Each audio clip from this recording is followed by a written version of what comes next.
ఈ వీడియో చూసే ముందు మిగతా 10 పార్ట్స్ చూసి అప్పుడు ఈ వీడియో చూడండి. మీకు ఈ కథ పూర్తిగా అర్థమవుతుంది. సిద్ధార్థ ముఖంతో అనన్య వికృతంగా నవ్వడం కనిపించేసరికి అభిషేక్ వెన్ను ఒక్కసారిగా జలధరించింది. బైక్ స్కిడ్ అవ్వడంతో అతని మోకాలికి తీవ్రమైన గాయమై రక్తం కాసాగింది. ఓపికంతా కూడగట్టుకొని లేచి నిలబడ్డాడు అభిషేక్. సిద్ధార్థను చూసి నమ్మలేకపోతున్నాడు. ఏంటది? నేను చూస్తుంది నిజమేనా? సిద్ధార్థ ముఖం అనన్య ముఖంలా కనబడిందేమిటి? అసలు ఇంత వేగంగా సిద్ధార్థ ఇక్కడికి ఎలా రాగలిగాడు అని పరిపరి విధాలుగా అతన్ని ప్రశ్నించసాగింది. కానీ అభిషేక్కి తెలియని విషయం ఏంటంటే, అంతకుముందు సిద్ధార్థతో జరిగిన పెనుగులాటలో అతని తాయెత్తు ఊడిపడిపోయింది. ఆ అవకాశం కోసమే ఎన్నో రోజులుగా ఎదురు చూస్తున్న అనన్య వెంటనే సిద్ధార్థను ఆవహించడం క్షణాల్లో జరిగిపోయింది. సిద్ధార్థ వైపు చూడాలంటే అభిషేక్కి గుండె జారి గొంతులోకి వచ్చినట్లయిపోతుంది. వెంటనే ఇక్కడి నుంచి తప్పించుకోవాలి, ఎలా ఎలా అని చుట్టూ చూడసాగాడు. అప్పుడే అతనికి కాస్త దూరం నుండి చర్చిలో గంట మోగుతున్న శబ్దం వినపడడంతో బ్రతుకు మీద ఆశ చిగురించింది. వెళ్ళాలి, వెంటనే ఆ చర్చిలోకి వెళ్ళాలి, ఎలాగైనా నన్ను నేను కాపాడుకోవాలి. సిద్ధార్థని చూస్తుంటే ఏదో దయ్యం పట్టిన వాడిలా ఉన్నాడు. అతని నుండి కాపాడుకోవాలనుకుంటే ఇప్పుడు ఆ చర్చిలోకి వెళ్ళడమే ఏకైక మార్గం అని క్షణం కూడా లేట్ చేయకుండా కాళ్ళు ఈడ్చుకుంటూ చర్చి వైపు కదిలాడు. సిద్ధార్థ పెదవులు విక్రంగా నవ్వసాగాయి. సిద్ధార్థ నవ్వడం కంటే అతనిలో ఉన్న అనన్య ప్రేతాత్మ నవ్విందంటే బాగుంటుంది. ఇకపై అనన్య సిద్ధార్థ వేరు వేరు కాదు. అతి కష్టం మీద చర్చి సమీపానికి చేరుకున్నాడు అభిషేక్. ఆ చర్చి బీచ్ ఒడ్డుకు సమీపాన ఉండడంతో అంతా ఇసుకతో నిండి ఉంది. ఇసుకలో కూరుకుపోతున్న కాళ్ళను అతి కష్టం మీద పైకి లేపుకుంటూ ప్రాణభయంతో పరిగెడుతున్నాడు అభిషేక్. వెంటాడే మృత్యువులా అతని వెనకే వస్తున్నాడు సిద్ధార్థ. చర్చి మెయిన్ డోర్ చేరుకున్న అభిషేక్ చర్చి తలుపులు తెరవబోయాడు. కానీ అతనికి ఆ అవకాశం ఇవ్వలేదు. సిద్ధార్థ గొంతును గట్టిగా నొక్కిపట్టి గాల్లోకి విసిరేశాడు. బంతిలా అంతెత్తు ఎగిరి తడేలుమని ఇసుకలోకి పడిపోయాడు అభిషేక్. వెన్నుముక విరిగిపోయి బాధతో విలవిలలాడిపోయాడు. పైకి లేవబోతున్న అభిషేక్ను 2 చేతులతో గిరగిరా తిప్పి తలకిందుల చేసి ఇసుకలో అమాంతం నెట్టివేశాడు సిద్ధార్థ. చెక్కపై మేకుడు సుత్తితో బలంగా కొడితే ఎలా లోతుకు దిగుతుందో అలా అభిషేక్ శరీరం ఇసుకలో లోతుకు కూరుకుపోయింది. శరీరంలో సగభాగం పైన ఇసుకలో కూరుకుపోవడం, తల అయితే పూర్తిగా ఇసుకలోనే ఉండిపోవడంతో ఊపిరాడక అభిషేక్ తన కాళ్ళను గిలగిలా కొట్టుకోసాగాయి. ఊపిరాడక అభిషేక్ అలా నరకయాతన పడుతుంటే అనన్య కసిగా నవ్వసాగింది. ఎక్కువ టైం పట్టలేదు. కొద్ది నిమిషాలకే ఆ ఇసుకలో ఊపిరాడక అభిషేక్ ఘోరంగా చనిపోయాడు. సిద్ధార్థ శరీరంలో ఉన్న అనన్య సంతృప్తిగా నవ్వింది. శత్రువుల్లో మరొక్కడు చచ్చాడు, కానీ ఇంకా శత్రుశేషం మిగిలే ఉంది. అతి త్వరలో వాళ్ళ అంతు కూడా తేలుస్తా అని విక్రంగా నవ్వసాగింది. అంబులెన్స్కి ఫోన్ చేశారా? ఇన్స్పెక్టర్ సంపత్ అడిగాడు. చేశాం సార్, వచ్చేస్తుంది అని చెప్పాడు కానిస్టేబుల్. అప్పటికే ఇసుకలో కూరుకుపోయిన అభిషేక్ డెడ్ బాడీ బయటకు తీయడం జరిగింది. చనిపోయిన వ్యక్తి గురించి ఏదైనా ఇన్ఫర్మేషన్ తెలిసిందా? తెలిసింది సార్. ఇతను డ్రగ్ కేసులో అరెస్ట్ అయ్యి 3 ఏళ్లు జైలు శిక్ష అనుభవించి ఈ మధ్యనే రిలీజ్ అయి బయటకు వచ్చాడు. పేరు అడిగాడు సంపత్. ఇతని పేరు అభిషేక్ సార్. 3 ఏళ్ల క్రితం ఇంజనీరింగ్ ఫైనల్ ఇయర్ చదువుతున్నప్పుడు ఒక బాక్సింగ్ కాంపిటీషన్లో డ్రగ్స్ తీసుకొని గెలిచాడు. ఆ కారణం చేత అరెస్ట్ అయ్యాడు అని గబగబా చెప్పాడు కానిస్టేబుల్. ఇతను చదివిన ఆ కాలేజ్ పేరేంటి? కాలేజ్ పేరు చెప్పాడు కానిస్టేబుల్. సంపత్ ఆశ్చర్యకరంగా కానిస్టేబుల్ వైపు చూసి, ఏంటయ్యా ఇది? ఈ చనిపోయిన వాడు కూడా ఆ సిద్ధార్థ పనిచేసే కాలేజీకి సంబంధించిన వాడేనా? ఒక్కరొక్కరుగా ఆ కాలేజీ వాళ్ళే చనిపోతున్నారంటే మనకు తెలియని మిస్టరీ ఏదో ఈ కాలేజీలో జరుగుతుంది సీరియస్గా అన్నాడు సంపత్. అయ్యి ఉండొచ్చు సార్. కానిస్టేబుల్ కూడా అదే కరెక్ట్ అన్నట్లుగా చెప్పాడు. నువ్వొక పని చెయ్యి, మఫ్టీలో మన వాళ్ళను కొంతమందిని ఆ కాలేజ్ సరౌండింగ్స్లో పెట్టు. ఎవరిపైన అనుమానం వచ్చినా వెంటనే నా నెంబర్కి కాంటాక్ట్ అవ్వమని చెప్పు అంటూ ఆర్డర్ వేశాడు ఎస్ఐ. తప్పకుండా సార్. అంబులెన్స్ రాగానే బాడీని క్లియర్ చేసి పోస్ట్ మార్టంకి పంపించండి. నాకొక పని ఉంది, చూసుకొని స్టేషన్కి వస్తా అని సంపత్ అక్కడి నుంచి కదిలాడు. షవరాన్ చేసుకొని తలారా స్నానం చేశాడు సిద్ధార్థ. అతని శరీరంలో ఉన్న అనన్య ప్రేతత్వం అభిషేక్ని చంపడం వల్ల మనసు కాస్త తేలికగా ఉంది. సిద్ధార్థ స్నానం అయిపోయిందా? రానాన్న భోజనం వడ్డిస్తా అని ప్రేమగా అంది గౌతమి. గౌతమి వైపు ప్రేమ నిండిన కళ్ళతో చూసింది సిద్ధార్థ రూపంలో ఉన్న అనన్య. చిన్నప్పుడు ఆమె గౌతమిని చాలాసార్లు చూసింది. గౌతమి అంటే అనన్యకు ప్రత్యేకమైన గౌరవం.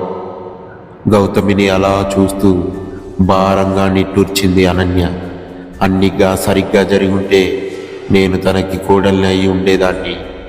ఆ దుర్మార్గుల కారణంగా నా జీవితం అర్థాంతరంగా ముగిసిపోయిందని శత్రువులను తలుచుకోగానే ఆమె ముఖం ఎర్రబడిపోయింది. సిద్ధార్థ ముఖంలో వస్తున్న మార్పును గమనించిన గౌతమి కంగారుగా, ఏంటి సిద్ధార్థ అలా అయిపోయావు అని అనడంతో వెంటనే సిద్ధార్థ రూపంలో ఉన్న అనన్య నార్మల్గా అయిపోయింది. అబ్బే ఏం లేదమ్మా, పద భోజనం వడ్డించు, నేను వస్తున్నాను అని అన్నాడు.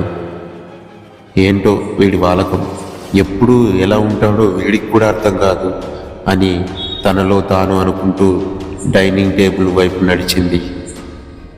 చూడు సిద్ధార్థ, ఈరోజు నీకు ఇష్టమైనవన్నీ చేశాను. గుత్తి వంకాయ కూర, మామిడికాయ తురుము, పచ్చడి, సాంబారు, సగ్గుబియ్యం వడియాలు అంటూ పెద్ద లిస్టు చదువుతున్న గౌతమి వైపు ఆప్యాయంగా చూసింది అనన్య. ఆమె అలా ఐటమ్స్ పేర్లు చదువుతూ ఉంటే ఎంతో సరదాగా అనిపించింది అనన్యకి. సరదా సంగతి ఎటున్నా ఆమెకి ఇంకో విషయం అర్థమైంది. అంటే సిద్ధార్థకి ఇవన్నీ ఇష్టమన్నమాట. నేను బ్రతికుంటే ఏం చక్క సిద్ధార్థ కోసం ఇవన్నీ చేసి పెట్టేదాన్ని, కానీ నాకు ఆ అదృష్టం లేదు కదా అని బాధపడసాగింది. ఏమైంది సిద్ధార్థ నీకు? మళ్ళీ ఎందుకు అలా దిక్కులు మొహం పెట్టావు అంది గౌతమి ఆందోళనగా. అనన్య కంగారు పడిపోయింది. అబ్బే అదేం లేదమ్మా, నా కోసం నువ్వు కష్టపడి ఇన్ని వంటలు చేస్తుంటే ఎక్కడ నీ ఆరోగ్యం పాడైపోతుందో అని కాస్త బాధగా అనిపించింది అంతే. గౌతమి చిన్నగా నవ్వి, ఈరోజు అమ్మ ఆరోగ్యం గురించి అంత దిగులు పడేవాడివి, త్వరగా పెళ్ళేదో చేసుకోవచ్చుగా అంది ఆశ. అనన్యకు ఏం చెప్పాలో అర్థం కాలేదు. పెళ్ళే కదా, చేసుకుంటా.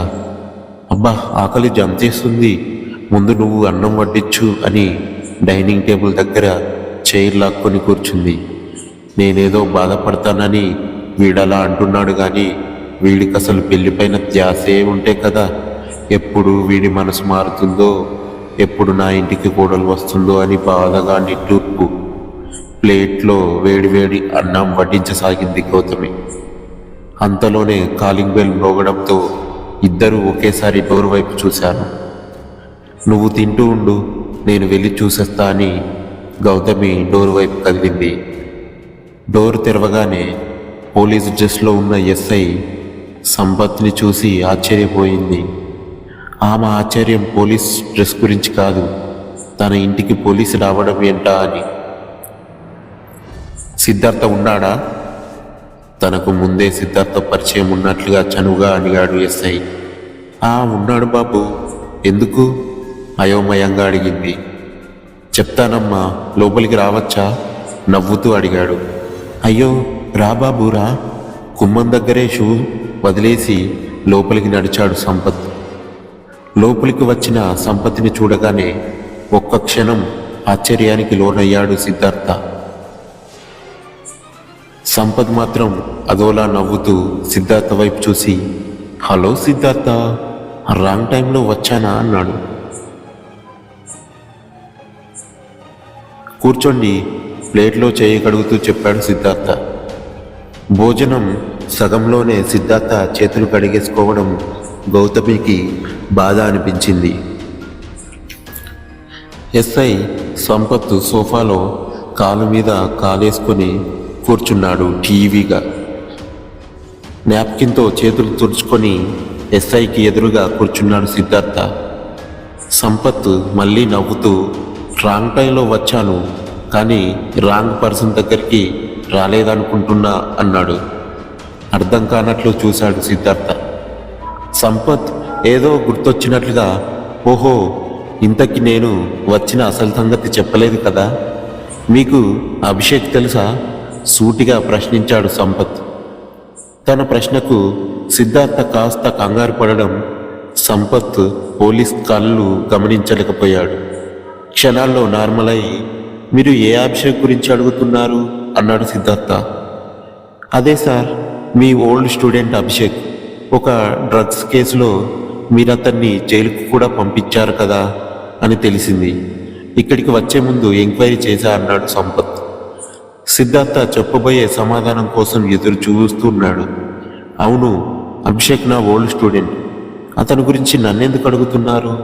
ఏమీ తెలియనట్లుగా గంభీరంగా అన్నాడు సిద్ధార్థ. మీకు విషయం తెలియదు కదా, బీచ్ రోడ్లో అభిషేక్ని ఎవరో దారుణంగా మర్డర్ చేశారు. సిద్ధార్థ కళ్ళలోకి చూస్తూ చెప్పాడు సంపత్. వాట్? ఏమీ ఎరుగనట్లుగా ఆశ్చర్యకరంగా అన్నాడు సిద్ధార్థ. సిద్ధార్థ శరీరంలో దాగి ఉన్న అనన్య, మీరు షాక్ అయినా ఇది నిజం. సూటిగా మిమ్మల్ని ఒక ప్రశ్న అడుగుతాను. ఏంటి అన్నట్టు ఎస్ఐ వైపు చూశాడు సిద్ధార్థ. 1 గంట క్రితం ఎగ్జాక్ట్గా మీరు ఎక్కడున్నారో చెప్పగలరా? అనుమానంగా అడిగాడు సంపత్. ఆ నిమిషం తన ప్రశ్నకు సిద్ధార్థలో తడబాటును గమనించాడు. ఈరోజు హాలిడే కదా, నా ఫ్రెండ్స్తో కలిసి సరదాగా అలా టైం స్పెండ్ చేసి ఇంతకుముందే ఇంటికి వచ్చాను. టెన్షన్ని కవర్ చేస్తూ చెప్పాడు సిద్ధార్థ. సంపత్ ఒకసారి తలూపి, ఆ ఫ్రెండ్స్ ఎవరో నాకు కాస్త చెప్పండి సార్ అన్నాడు మళ్ళీ. ఎందుకు సార్ ఇవన్నీ నన్ను అడుగుతున్నారు? సందేహంగా అన్నాడు సిద్ధార్థ. వాళ్ళ సంభాషణ వింటున్న గౌతమి ఆందోళన చెంది, ఏంటి సిద్ధార్థ, ఎస్ఐ గారు ఏదేదో అడుగుతున్నారు, ఏమైంది అసలు అని అంది కంగారుగా. అమ్మా నువ్వేం టెన్షన్ పడకు, ఎస్ఐ గారు ఏదో చిన్న ఇన్ఫర్మేషన్ కోసం వచ్చినట్లున్నారు అని తల్లికి ధైర్యం చెప్పి, చూడండి సార్, మా అమ్మ హెల్త్ కండిషన్ అంతగా బాగాలేదు. మీకు ఏ ఇన్ఫర్మేషన్ కావాలన్నా నేనే స్టేషన్కి వచ్చి ఇస్తాను. దయచేసి మీ ప్రశ్నలతో ఆమెలో భయం పెంచకండి అన్నాడు. సంపత్ ఒక్కసారి గౌతమి వైపు చూసి 1 క్షణం ఆలోచనలో పడ్డాడు. ఓకే సిద్ధార్థ, మీరన్నదే కావినివ్వండి. సాయంత్రం ఒకసారి స్టేషన్కి రండి, తీరిగ్గా మాట్లాడుకుందామని చెప్పి అక్కడి నుండి బయటకు కదిలాడు. గౌతమి మనసులో ఆందోళనతో నిండిపోయింది. ఇంటికి పోలీసులు రావడం ఏంటి, సిద్ధార్థను గుచ్చిగుచ్చి ప్రశ్నించడం ఏమిటి అని రకరకాల ప్రశ్నలు ఆమెను మెదడును తొలిచివేశాయి. డిస్కో లైట్లతో అంతా అర్ధరాత్రి కూడా ఆ పబ్బు పట్టపగలు మెరిసిపోతుంది. అక్కడున్న జనాలు మత్తులో తూగుతూ మైకంతో తేలిపోతున్నారు. గ్లాసులోని వైన్ను కొద్ది కొద్దిగా సిప్ చేస్తూ ఎంజాయ్ చేస్తున్నాడు ఆదిత్యవర్ధన్. చెప్పు కాలా, ఫోన్ లిఫ్ట్ చేసి అన్నాడు ఆదిత్యవర్ధన్. బ్యాడ్ న్యూస్ అన్నా, అభిషేక్ని ఎవరో దారుణంగా మర్డర్ చేశారు. ఆదిత్యవర్ధన్కి ఆ న్యూస్ ఏమీ షాకింగ్లా అనిపించలేదు. ఎందుకంటే అతనున్న ఫీల్డ్లో ఇలాంటి న్యూస్ వినడం అతనికి సర్వసాధారణం. సరే, ఎవరు చంపారో తెలిసిందా? సూటిగా అడిగాడు. లేదన్నా, కనుక్కుంటా. ఆ మాటకు ఒక్కసారిగా ఇరిటేట్ అయిపోయాడు ఆదిత్యవర్ధన్. ఇంతకు ముందు కూడా ఆ అన్వర్ విషయంలో కూడా ఇలాగే కనుక్కుంటా అని చెప్పావు, కానీ ఇంతవరకు నువ్వు పీకిందేమిటి? అసహనంతో అడిగాడు ఆదిత్యవర్ధన్. నేను అదే పనిలో ఉన్నా అన్న, ఎంత ప్రయత్నించినా చిన్న క్లూ కూడా దొరకడం లేదు అంటూ సంజాయిషి ఇచ్చాడు కాలా. చిన్న క్లూ కూడా దొరకలేదంటే మనం తెలివి తక్కువ వాళ్ళమా, లేదా ఆ హంతకుడు తెలివైనవాడా అంటూ కాలాపై సీరియస్ అయ్యాడు ఆదిత్యవర్ధన్. అన్నా, అది అంటూ నసిగాడు కాలా. కబుర్లు చెప్పొద్దు కాలా, నాకు పని జరగడం కావాలి. ఇన్ని రోజులు నీపై నమ్మకం ఉంది, కానీ ఇప్పుడు ఆ నమ్మకాన్ని పోగొట్టుకుంటావా అంటూ అడిచాడు. లేదన్నా, నొచ్చుకుంటూ చెప్పాడు కాలా. మాటలో కాదు, చేసి చూపించు అంటూ సీరియస్గా కాల్ కట్టిచ్చేశాడు ఆదిత్యవర్ధన్. కాలాకు తల కొట్టేసినట్లయింది. ఇన్నాళ్ళుగా ఆదిత్యవర్ధన్ దగ్గర నమ్మిన పంటలా పనిచేస్తున్నాను. అతను అప్పచెప్పిన పనిలో ఫెయిల్ అయినదే లేదు. ఎవడు వీడు నా చేతికి దొరకకుండా తప్పించుకు తిరుగుతున్నాడు? ఇప్పటికి నా మనుషులను ముగ్గురిని చంపేశాడు అని సీరియస్గా ఆలోచించసాగాడు కాలా. అలా ఆలోచిస్తూ అడుగు ముందుకు వేయబోతున్న కాలా అడ్డుగా ఒక 6 అడుగుల వ్యక్తి తలగడంతో అతని ఆలోచనలు చెదిరిపోయాయి. ఎవర్రా నువ్వు? దారికి అడ్డంగా నిలబడ్డావు? సీరియస్గా అతనిపై కోప్పడ్డాడు కాలా. ఆ వ్యక్తి చిన్నగా నవ్వాడు. ఇంతకీ అతనెవరో కాదు, అతనే సిద్ధార్థ. అడిగిన దానికి సమాధానం చెప్పకుండా నవ్వుతావే? కరువైన కంఠంతో ప్రశ్నించాడు కాలా. సిద్ధార్థ కాలా కళ్ళలోకి సూటిగా చూశాడు. కాలాకి ఏమీ అర్థం కావడం లేదు. ఎవడు వీడు నన్నే పట్టి పట్టి చూస్తున్నాడు అని కంగారు పడి వెంటనే తేరుకొని, కొంప తీసి వీడు మన శత్రువుల్లో ఒకడు కాదు కదా అనుకున్నాడు మనసులో. ఆలస్యం చెయ్యలేదు. వెంటనే జేబులో నుంచి రివాల్వర్ తీసి సిద్ధార్థ నుదిటిపైన పెట్టాడు. మర్యాదగా చెప్పు, ఎవరు నువ్వు? లేదంటే ఈ గన్నులోంచి బుల్లెట్లన్నీ నీ బుర్రలో దిగిపోయి పుర్రె పుచ్చకాయలా పేలిపోద్ది అని అరిచాడు. అయినా సరే సిద్ధార్థ మాట్లాడలేదు. ఒక విచిత్రమైన నవ్వు నవ్వి అతనిలోని కోపాన్ని కాలా వైపు చూశాడు. ఏంట్రా నువ్వు? గన్ను చూస్తే భయపడడం లేదు, పిచ్చోడిలా నవ్వుతున్నావు, కాల్చి పడేస్తా ఏమనుకున్నావో అని పిచ్చి కోపంతో అరిచాడు. అప్పుడే కాలా ఊహించని సంఘటన జరిగింది. కళ్ళు మూసి తెరిచేలోపు సిద్ధార్థ చేతులు వేగంగా కదిలి కాలా చేతిలో ఉన్న గన్నుని లాక్కోవడం, వెంటనే అది గన్ను కాలా తలకి గురిపెట్టడం క్షణాల్లో జరిగిపోయింది. బిత్తరపోయి చూశాడు కాలా. గన్ను తలపై ఉండేసరికి అతని కనతల నుండి చెమట చుక్కలు కారసాగాయి. ఏ ఎవర్రా నువ్వు? నా సంగతి నీకు తెలియదేమో, మర్యాదగా గన్ను ఇచ్చేయి. అంత భయంలో కూడా తన కోపాన్ని ప్రదర్శించడానికి ప్రయత్నించాడు కాలా. సిద్ధార్థ పెదవులు కసిగా నవ్వాయి. అతని వేలు ట్రిగ్గర్పై కదిలింది. అంతే, కాలాకి విషయం అర్థమైపోయింది. ట్రిగ్గర్ నొక్కిన నెక్స్ట్ సెకండు బుల్లెట్ తన తలలోకి దిగడం, తన ప్రాణాలు గాల్లో కలిసిపోవడం ఖాయం అనుకున్నాడు మనసులో. వద్దు, నన్ను చంపొద్దు అని ప్రాణభయంతో అరిచాడు కాలా. కాలా అరుపులు సిద్ధార్థ చెవికి ఎక్కే పరిస్థితి లేదు. ఈసారి గన్నును కాలా నుదిటిపై ఇంకాస్త గట్టిగా నొక్కిపెట్టాడు. అయిపోయింది, ఈ రోజుతో నా పని అయిపోయింది అని ప్రాణభయంతో గట్టిగా కళ్ళు మూసుకొని మరొక క్షణంలో ఆ గన్ను పేలబోతుంది. దాంతో నాకు ఈ భూమి మీద నూకలు చెల్లిపోతాయని గుట్కలు మింగుతూ అలాగే చూస్తుండిపోయాడు కాలా. కాలాను చంపుతాడా లేదా నెక్స్ట్ పార్ట్లో తెలుసుకుందాం. ఈ వీడియో మీకు నచ్చినట్లయితే లైక్ చేసి మీకేమనిపించిందో కామెంట్ రూపంలో తెలియజేయండి. ఇలాంటి మరిన్ని వీడియోల కోసం మన ఛానల్ని సబ్స్క్రైబ్ చేసుకోండి. Thank you for watching our videos. Please do subscribe.